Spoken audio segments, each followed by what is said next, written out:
list is a Lobster Almond and Spinich Beignet. This is a very light but quite dense fritter, deep fried. We don't do a lot of deep frying for our apps, so this is a little unusual for us. A little bit of an unusual presentation. You can probably see right here in front of me I've got some votive candle holders, and we're going to use the votive candle holders as the final preparation with some different coloured dried beans. Before I actually get to making the mix, I want to get the sauce started. I've got some sun-dried apricots right here, and they're Turkish sun-dried apricots, really nice. I've got about a cup and a half of apricots, and I've got 2 cups of water, cold water. I'm just going to drop them in there, bring them to the boil, and let them simmer. I'm going to turn that into a coulis later. And you can see here I've already got some pre-toasted almonds. Because I'm using almonds in the recipe, anytime I use nuts in a recipe, I try and toast them or roast them and bring those natural oils out of the nut. It gives loads and loads of flavor.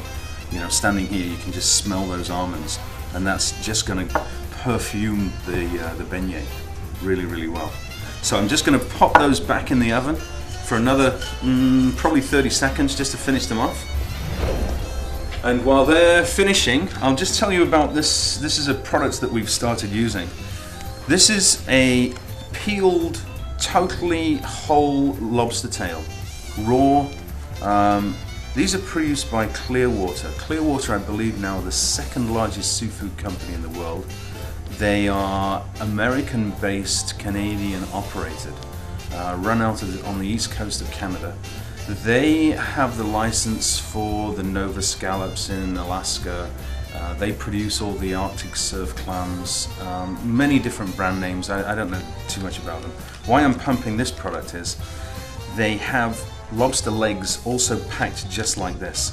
Phenomenal product, great for doing sashimi rolls, salad rolls. Just makes life so much easier. You don't have to mess around with shells. You can buy exactly what you want. It's great weights. And as you can see, pretty consistent sizing. Enough for Clearwater. I'm not on their payroll. So we'll just chop this guy up. I'm kind of making just a little bit of the recipe. I'm not going to give you the whole gambit of the recipe today. I just wanted to do a few so you can get an idea. The sweetness of the lobster. Oh, and if you find that lobster just doesn't fit into the budget for your client, use prawns. It works just as well. It's you don't get quite the same final finish, but it works just as good. Okay, so some chopped lobster there. Very quick. Over here I've got frozen spinach, already squeezed. And I use frozen particularly for this one. It's easier, it's cheaper, we're going to deep fry it. You wouldn't be able to tell, or 90% of the people would not be able to tell that it wasn't fresh. Go in there. Throw the spinach. I'm just going to pop over to the oven and grab those almonds. Perfect. There we go. And just let those cool off for 30 seconds. Then I'm going to give us 2-3 really healthy spoons of wasabi powder, Japanese wasabi powder, and that's going to give us the dense base of the fritter.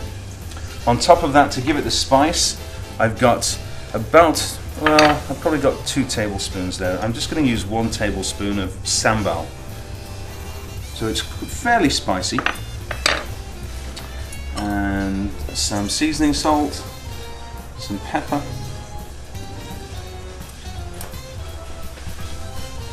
and the almonds.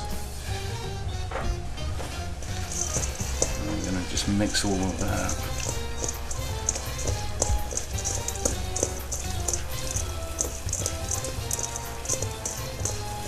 There we go. So it's It's fairly loose. This particular recipe, I don't use eggs, I don't use flour, I don't use breadcrumbs. It's really the three main ingredients: the wasabi, the sambal, the seasoning, and that's it.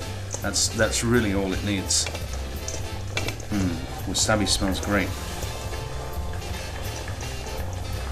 All right, now my apricots are boiling away.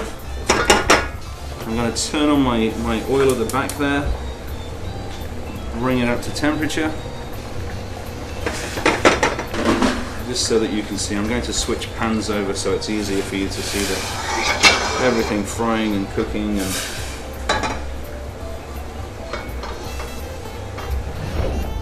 so just while the oil's coming up and the apricots are cooking out, I'm just going to roll these guys up very, very, very quickly. Kind of walnut size pieces. One bite apps. That's what I kind of like. You don't want them too big. And most of the time, people really enjoy these. This is a very popular appetizer that we do, and it's on many, many, many menus. And of course, we don't deep fry, or very, very, very rarely do we deep fry off premise, so we always cook these at the shop, stick them into a perforated 200 pan, ship them out, and then reheat them on site. And they hold their integrity fairly well, actually. Fairly well.